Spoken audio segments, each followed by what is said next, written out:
explorers, and exploring the flat earth can literally be deadly.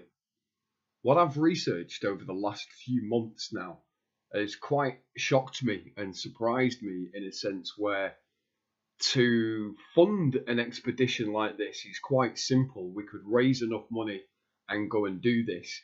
But the chances are we are more likely to be shot and killed than our information to be able to be public. Because what you will find is the more people that explore this flat earth and really find the truth out that it is flat, or that there's a dome, or that there's a wall, they are not going to allow that to be into fruition. That is just a bottom fact. You will be killed before that information is leaked. And it's quite shocking because I'm reading now about 27 people missing and presumed dead in a flat earth expedition. And these are just one of the stories that I'm going to share with you. This is from the Nevada County Scooper that's saying that it's based in, you pronounce it, Ushuaia, Argentina. So 24 flat earth researchers and 3 crew members have been out of radio contact since late last week and are presumed to be dead. The scooper has learned the team, which was composed of amateur scientists seeking to find the Earth's edge, set out to prove the Earth is flat early last week and have lost contact with their Ushuaia, Argentina command operations over the weekend. Now, despite multiple attempts to contact the crew via radio, satellite telephone, or transmitter telephone, if you will, and via several Argentine military sortie flyovers, rescuers have been unable to find the missing boat, and its passengers are now assumed all to have perished. Now, Naval Commander Santiago said, "We lost contact with the able body at 0500 hours Friday. Our last communication was at 1400 hours when they reportedly seeing a large ice wall, approximately 3 kilometers due south from their position. A large ice wall. They said they were going to approach it and attempt to dynamite their way into it to create a safe harbour." And that was the last that they heard of them. Now, the expedition was chartered by the American Christian organization Christ Knows No Boundaries, which is based out of Tulsa, Oklahoma, and its organizer, Justin Forweather, started collecting names and donations 4 years ago for the dangerous expedition. Now, late last year, he had enough funds to charter a small research vehicle to the end of the earth, as he called it. So as for the disappearance of the team, Pro Flat Earth Facebook seemed nonplussed and confident about why they disappeared. "Look," said the Flat Earth proponent Bradley McGowan in a Pro Flat Earth Facebook group, "they probably just fell off the edge as I would expect them to. All we need is the Bible. It's right there. God's work and promise to us. Science is certainly the tool of the evil one. It oppresses God's loyal soldiers. It's really that simple. The earth is not a sphere, but rather a flat circle covered in a dome, firmament, as God teaches us. I'm not sure what happened to the expedition, but I'm sure wherever they are with Jesus now. And according to the Commander Santiago, they'll keep looking, but the rescue team has set low expectations. We try to warn them about taking on such a foolish expedition," continued the Commander Santiago. "Some things are better left unknown, as we say in Argentina. I would caution against any optimism at this point. They are gone." So exploring the flat earth is very dangerous, guys. Another flat earth explorer of Antarctica was Henry Worsley. Now, he fell 30 miles short of breaking the record of Shackleton's record, the unfinished journey to the South Pole about 100 years ago. And I presume, I think Worsley was a descendant from the Shackleton's team as well. So it was basically a plan to cross the entire continent unsupported, unassisted, with no supply drops or any help from dogs or anything else. And he apparently fell 30 miles short of breaking the record when he was suddenly airlifted off the ice, and he died from exhaustion or dehydration. And it came out that he had died from complete organ failure or something like this.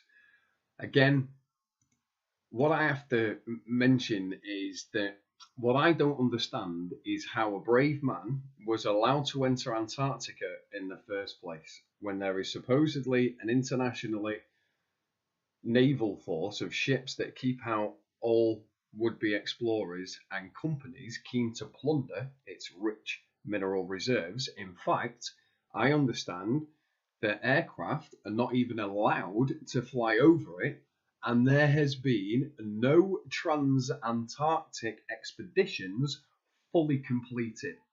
US Admiral Byrd made 4 visits, but apparently never crossed it, or did he? Now, no planes fly over Antarctica. This you can research yourself. There has never been a trans-Antarctic expedition ever been completed. Nobody is allowed to get near Antarctica even in the first place, except cruise ships visiting remote outlying islands. And everybody on those trips are closely monitored. Because if you or I tried to go to Antarctica, we couldn't. Antarctica Treaty is in place, it just wouldn't happen. We would be shot if we was to sail a boat or if we try to land there.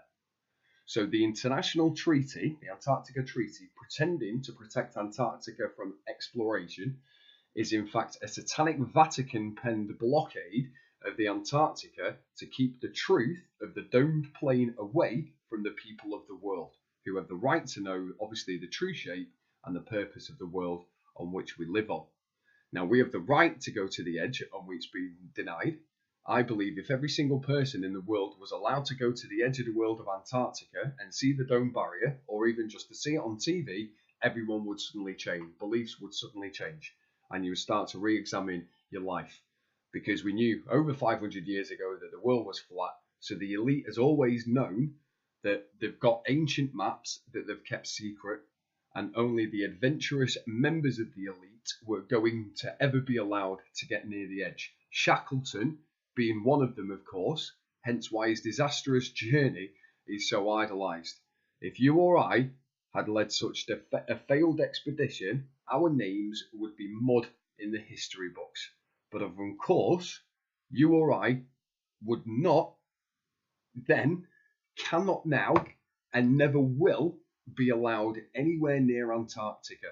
And interestingly, Shackleton's journey was hyped up in the media arm of military intelligence, the BBC at the same time, presumably to draw more attention to Worsley's failed expedition than his untimely death. As we know, the global elite, the Satanists, they need to lie to us about the shape of the Earth, the enormous solar system, and the size of the supposedly ever-expanding, meaningless universe, which is all just a random chance in order to keep the masses hopeless, depraved, depressed, and aimless. They do not want us to find out about the God-created plane and its edges, ever. The consequences, guys, of us knowing that we live on a creative plane which must have been made for us by the Creator, and knowing that everything we do is actually meaningful and it has purpose, would inevitably result in us trying to live as the Creator intended. So it would mean following the Bible, which is the only honest and truthful account of the plane's creation. But right round, that would spell disaster for the elite. And we can talk about people like Ben Fogle, Bear Grylls, Les Stroud, Ed Stafford. You know, they all must be very well connected to be trusted enough by the elite to become explorers. But in reality, all they are is mind controllers who make sure to program us with the idea that the only unexplored space we should think of now is the fiction of outer space. So as we follow on researching into the flat Earth explorers of Antarctica to try and see if there's an ice wall, and we can actually prove that people are not allowed to share the information that they find. Another researcher, an explorer, a Norwegian adventurer, and a ship captain, a ship skipper called Jarl Anderhoy, was on the shelf when 3 of his crew members were killed in a bizarre accident, with the details yet to emerge. Now, you can find out by looking on Google that in the winter of 2011, during an expedition to the South Pole, the Berserker activated its emergency transponder with all 3 people on board. At the time, Jarl Anderhoy and one of his crewmates, Samuel Massey, were driving an ATV towards the pole. Now, an extensive search was coordinated by the New Zealand's Rescue Coordination Centre and involved the government of New Zealand, Norway, and the United States. Now, ever since 2011, Jarl Anderhoy believes that he's been accused of being a terrorist to Antarctica by the Foreign Ministry, and he's trying to sabotage, or they try to sabotage, his expeditions and take all the information that he has. And he believes that all this started 5 years ago when he was on board the Berserker, because he's obviously found some serious information and they have taken it and they basically tried to sabotage it and say he had no insurance and he's basically not allowed there anymore. And it makes me wonder that if we actually try to fund our own expedition, as we've mentioned before, the chances of us coming back to sharing that information doesn't look good, does it? Unless, I suppose, we had our own flat Earth army. And if the people actually realised we have the power, and if we joined together, we could get this out. We really could. And fund an expedition and prove once and for all the Earth is flat. Now, I can give an honourable mention to Admiral Byrd, as he can coincide in a black and white documentary. There is land unexplored, uninhabited, the size of America beyond the ice wall.